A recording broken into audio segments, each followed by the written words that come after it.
अरे भैया बवाल हो गया। ईरान के विदेश मंत्री ने एक सवाल पर जवाब ये दिया। सवाल ये था कि परमाणु हथियार पर आप अब क्या कह रहे हैं। तो ईरान के विदेश मंत्री सैयद अब्बास अराक्ची ने कहा कि देखिए फतवा था और ये हमारे आलिम दीन का, हमारे आयतुल्ला का फतवा था, खामनाई साहब का। लिहाजा अब जो उस पोजीशन पे है, हमें परमाणु नहीं बनाना, ये खामनाई का फतवा था।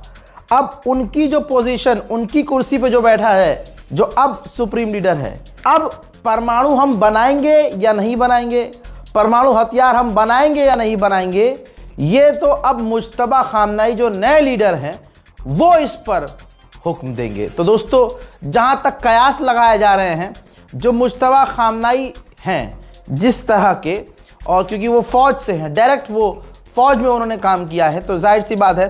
और ये भी बातें सामने आ रही हैं कि हमेशा से मुज्तबा खामनाई परमाणु के समर्थन में रहे हैं, लेकिन क्योंकि वालिद मोहतरम ने और उस वक्त के आयतुल्ला खामनाई ने साफ इनकार किया हुआ था और फतवा जारी कर दिया था, तो उस फतवे को अब किनारे करके जो नया फतवा जारी कर सकता है, अब यही आदमी है जिसका नाम मुज्तबा खामनाई है। तो चीज़ें अब बहुत ज़्यादा बदल सकती हैं इस जंग के बाद। उधर दूसरी तरफ आपको ये भी बता दूं कि अब्बास अराक्ची ने यह भी कहा कि इस जंग में अमेरिका को इजराइल ने घसीटा।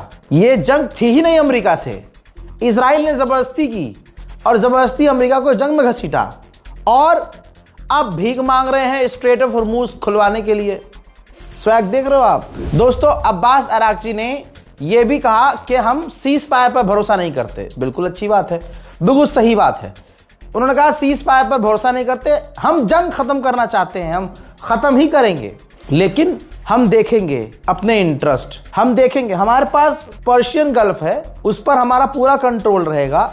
आगे भी हम देखेंगे कि हमारा फायदा जिस चीज में है, जो हमारा इंटरेस्ट है, हम उसी हिसाब से जंग खत्म करेंगे।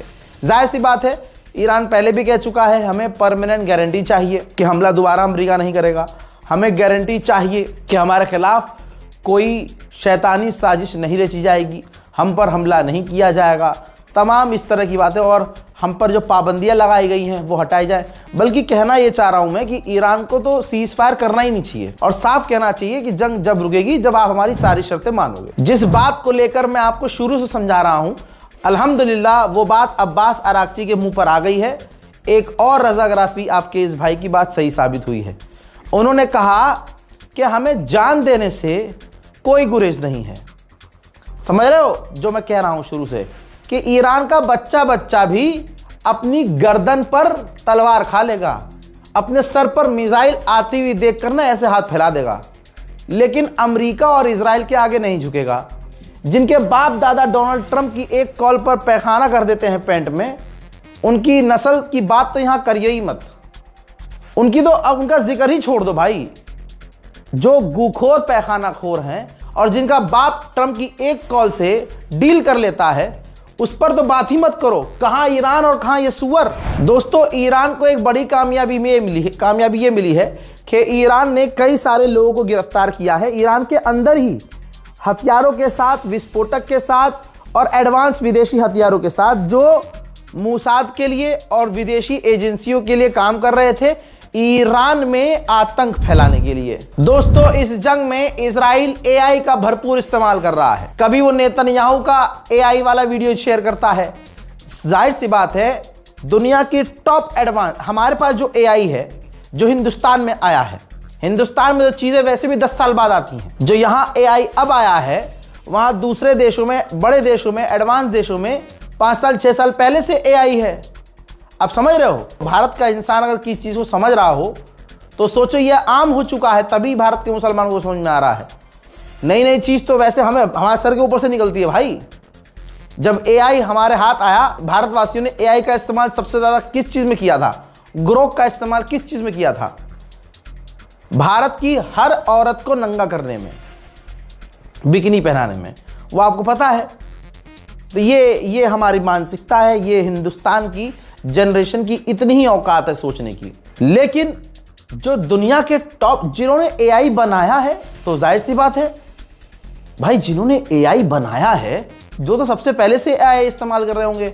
हमें तो पता ही नहीं था कि एआई होता क्या है, वो इस्तेमाल कर रहे थे। और आज अगर हम खुद अपने हाथों से, मेरे जैसा इंसान एआई से बेहतरीन फोटो वीडियो बना सकता है, इंस्टाग्राम पर हर दूसरा आदमी आपको एआई से बढ़िया वीडियो फोटो बनाता दिखा रहा होगा कि हम ऐसा कर सकते हैं, इसको ऐसा ट्यूटोरियल दिखा रहे हैं यहाँ। तो सोचिए अमेरिका और इजराइल क्या एडवांस लेवल का काम कर रहे होंगे एआई पर।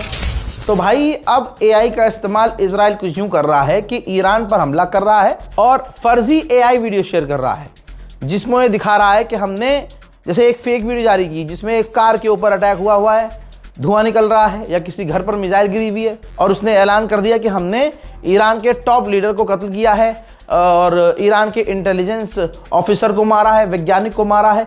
वो वीडियो खूब वायरल भी हुई, कई जगह हमारे पास भी वो वीडियो आई। अब वेरीफाई कौन करे? ईरान ही तो करेगा।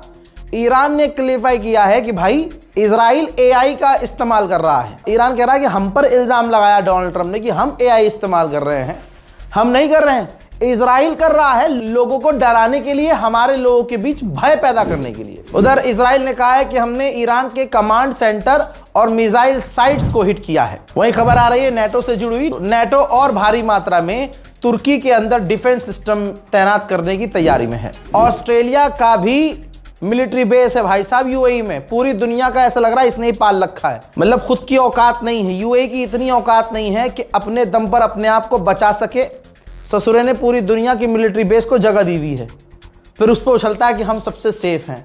ईरान ने वो सारा भरम तोड़ दिया। तो ऑस्ट्रेलिया के प्रधानमंत्री ने बताया कि हमारा जो यूएई में बेस है उस पर भी ड्रोन हिट हुआ था, लेकिन हमारे जितने भी ऑस्ट्रेलिया के फौजी हैं, क्रू हैं, वो सुरक्षित है। उधर जापान की प्रधानमंत्री ने मुंह पे ही मना कर दिया दोबारा और आके कह दिया दुनिया के सामने कि हमारा कोई इरादा नहीं है स्ट्रेट ऑफ हॉर्मूज में अपनी फौज, अपनी नेवी भेजने का।